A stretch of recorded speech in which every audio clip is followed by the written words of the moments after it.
दोस्तों, आज की कहानी है बहू रानी। ऐसी सुंदरता किस काम की जो अंदर संस्कार ही ना हो। दोस्तों, कहानी शुरू करने से पहले अगर आपने चैनल को सब्सक्राइब नहीं किया हो तो कर लीजिए ताकि आपके पास पहुंच सके हर नया वीडियो। 2 महीने पहले ही माधुरी जी ने अपने बेटे अनुराग की शादी सोनू के साथ की। सोनू अनुराग की पसंद थी। दोनों इकट्ठे ही कंपनी में काम करते थे। मम्मी पापा का इकलौता बेटा अनुराग उनका बहुत लाडला था। इसलिए जब उसने बताया कि वह सोनी से शादी करना चाहता है तो माधुरी जी व उनके पति ने सहर्ष अनुमति दे दी। एक बार उनका जी चाह रहा था कि उसके खानदान के बारे में पता लगाया जाए, लेकिन दूसरे शहर से आई हुई सोनी के परिवार के बारे में कैसा पता लगाते। इसलिए एक भव्य कार्यक्रम में अपनी सारी इच्छाएं पूरी करते हुए उन्होंने बेटे की शादी कर दी। सोनी बहुत खूबसूरत थी। गोरा उजला रंग, तीखे नाक नक्श और एक हरा बदन, कुल मिलाकर आकर्षण की मूर्ति थी। शादी में जिसने भी देखा हर एक यही कहता, कितनी सुंदर बहू लाई हो, बड़ा भाग्यवान है आपका बेटा और लाजवाब है उसकी पसंद। शादी के 1 महीने बाद सोनी ने भी अनुराग के साथ कंपनी जाना शुरू कर दिया। शादी से पहले ही उसने कह दिया था कि वह अपनी नौकरी को जारी रखेगी और किसी ने इस पर आपत्ति भी नहीं उठाई थी। माधुरी जी ने भी घर के कामों के लिए सहायिका को लगाया हुआ था। केवल खाना वे सभी बनाती थी। कुछ दिनों बाद ही माधुरी जी ने भी महसूस किया कि सोनू को घर के किसी भी कार्य में जरा भी रुचि नहीं थी। ना तो वह माधुरी को मदद करने के लिए रसोई में आती और ना ही ऊपर का कोई काम करने में रुचि लेती। कई बार तो माधुरी जी खाना लगा देती और वह टेबल पर आकर खाने बैठ जाती। एक दो बार अनुराग ने कहा भी, जाओ मम्मी की मदद करो, कम से कम बर्तन तो लगा दो खाना खाने के लिए, लेकिन उसने मुंह बिस्का दिया और पति की बात अनसुनी कर दी। छुट्टी के दिन अनुराग चाय बनाकर बेडरूम में ले आ जा और दोनों चाय पीते। फिर वह अपने मोबाइल पर शुरू हो जाती अपने मायके और सहेलियों से बतियाने में। जब माधुरी नाश्ता बना लेती तो वह भी टेबल पर पहुंच जाती, लेकिन बिना नहाए धोए। जब माधुरी जी पूछती, बहू अभी तक नहाई नहीं, 9 बज रहे हैं, इस पर वह बोलती, मम्मी जी आज मेरी छुट्टी है, मुझे कौन सा ऑफिस जाना है, सो जो सवेरे सवेरे नहाने का झंझट मोलू, आराम से दोपहर को नहाऊंगी। माधुरी उसका मुंह देखती रह जाती। समझ नहीं आता क्या कहे अनुराग से। अगर कुछ कहा तो वह समझेगा कि माँ उसकी पत्नी की शिकायत कर रही है, कहीं उसका अर्थ गलत ना लगा ले, इसलिए शुभ हो जाती। आज शनिवार था, छुट्टी का दिन, सही नाश्ता भी आराम से हुआ। दोपहर का खाना बनाते बनाते ही माधुरी जी ने सोनी से कहा, कल शाम मेरी 2-3 सहेलियां आ रही हैं, उनकी 3-4 प्लेट्स और साथ में चाय बनाकर सर्व कर देना। मेरी सहेलियों से भी तुम्हें मिला दूंगी, उन्हें अच्छा लगेगा तुमसे मिलकर। इस पर सोनी फौरन बोली, मम्मी जी कल तो हमने सिनेमा जाने का प्रोग्राम बना हुआ, हम तो 4 बजे चले जाएंगे, आप अपनी सहायिका से ही चाय बनवा लेना और सर्व करवा लेना। माधुरी जी को भी बहुत बुरा लगा इतना छोटा सा काम का और बहू ने फौरन इनकार कर दिया। आगे क्या करेगी पता नहीं। फिर वह बोली, आज भी तो तुम्हारी छुट्टी है, तुम पिक्चर आज चली जाओ। इस पर सोनी बोली, कल हम 2-3 कपल्स मिलकर जाएंगे, उन्हें कुछ काम है इसलिए आज हम नहीं जा रहे। माधुरी जी चुप तो हो गई, लेकिन मन बहुत आहत हुआ। बेटे की शादी के बाद पहली बार उनकी सहेलियां आ रही थी और उन्होंने सोचा था कि सब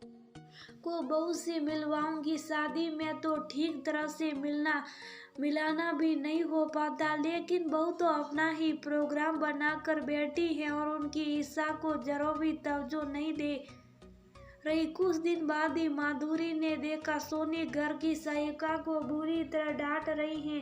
जब उसने कारण पूछा तो वह कहने लगी, इसने डाइनिंग टेबल ठीक से साफ नहीं किया। माधुरी ने कहा, ये बात प्यार से भी की जा सकती है ना। तो वह बोली, आप ज्यादा लाड़ करके इन लोगों को सिर पर सटा रहे हो। इनके साथ तो ऐसे ही पेश आना चाहिए। जब तक डांटो नहीं, ये लोग ठीक से काम नहीं करते, इन्हें इनकी औकात में ही रहने देना चाहिए।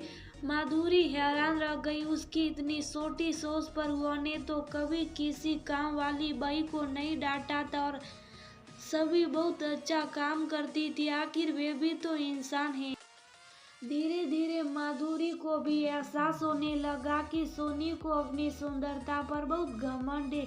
वह किसी को कुछ समझती ही नहीं। यहाँ तक कि कई बार सास ससुर के सामने ही अनुराग को भी उल्टा सीधा बोल देती। वह कुछ काम बोलता तो टाल देती। हद तो तब हो गई जब माधुरी को वायरल होने के कारण बुखार हो गया। काफी कमजोरी महसूस कर रही थी। अनुराग ने सोनी को 2-3 दिन छुट्टी लेने के लिए कहा तो उसने स्पष्ट मना कर दिया और सहायिका को ही कह दिया कि वह पूरा दिन वहां रहे, उसे एक्स्ट्रा पैसे मिल जाएंगे। अनुराग की शादी से पहले माधुरी ने सपने संजोए थे कि वह अपनी बहू को बहुत प्यार से रखेगी, माँ की तरह स्नेह देगी और दोनों के संबंध बहुत मधुर मिसाल के रूप में रहेंगे। लेकिन उसकी पूरी कोशिशों पर बहुत सोनी पानी फेर रही थी।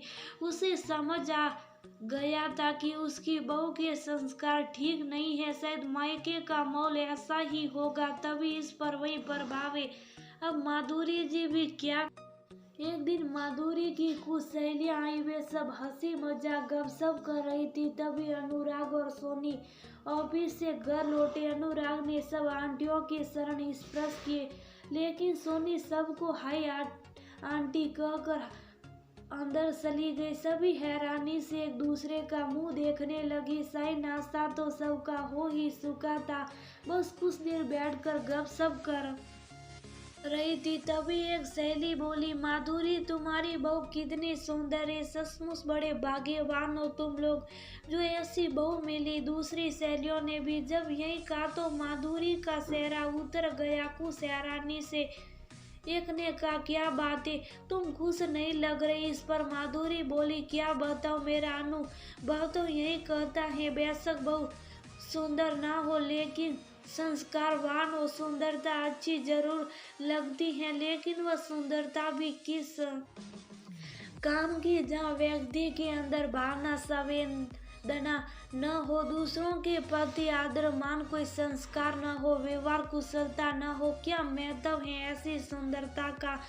सो केस में रखी सुंदर निर्जीव प्रतिमाओं की तरह अगर जीवित व्यक्ति भी केवल सुंदर ही दिखता रहे और सुंदरता से ही लोगों को आकर्षित करता रहे, लेकिन किसी के काम ना आए तो उसका क्या फायदा। सहेलियों, माधुरी की मन की बात कुछ समझ चुकी थी। कुछ देर बाद ही उन्होंने वहां से विदा ली। उनके जाने के बाद अचानक सोनी आई और माधुरी के पास बैठ गई। फिर धीरे से बोली, mummy ji, I am sorry. शायद अपनी सुंदरता के अहंकार में मैं इतनी डूब चुकी थी कि मैंने दुनियादारी, भावना, संवेदना, व्यवहार कुशलता के बारे में कभी सोचा ही नहीं। मायके में भी सबने मेरी सुंदरता की तारीफ कर करके मुझे सिर पर सटा कर रखा था। मैं अपने आप में ही मस्त रहती थी।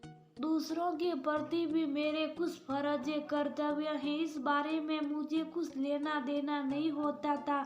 और घर में भी मुझे कभी किसी ने कुछ नहीं कहा। आपकी बातें मैंने सुन ली हैं और मुझे पछतावा हो रहा है कि मैंने आप सबका दिल दुखाया।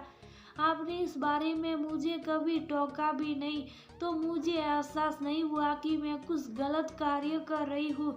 शादी को इतना समय होने पर भी मैं इस बात को समझ ही नहीं सकी। लेकिन अब मैं आपसे वादा करती हूँ कि अपने आप को बदलने का पूरा प्रयास करूँगी और परिवार में एक अच्छी बहू साबित करके दिखाऊंगी। अब आपको मुझसे शिकायत नहीं रहेगी। मुझे समझ आ गई है केवल सुंदरता कुछ मायने नहीं रखती, बल्कि इंसान के गुण, उसके संस्कारी, उसके काम आते। माधुरी ने चैन की सांस ली। बहुत संतुष्ट महसूस हुआ और मन में बहुत प्रशंसा की।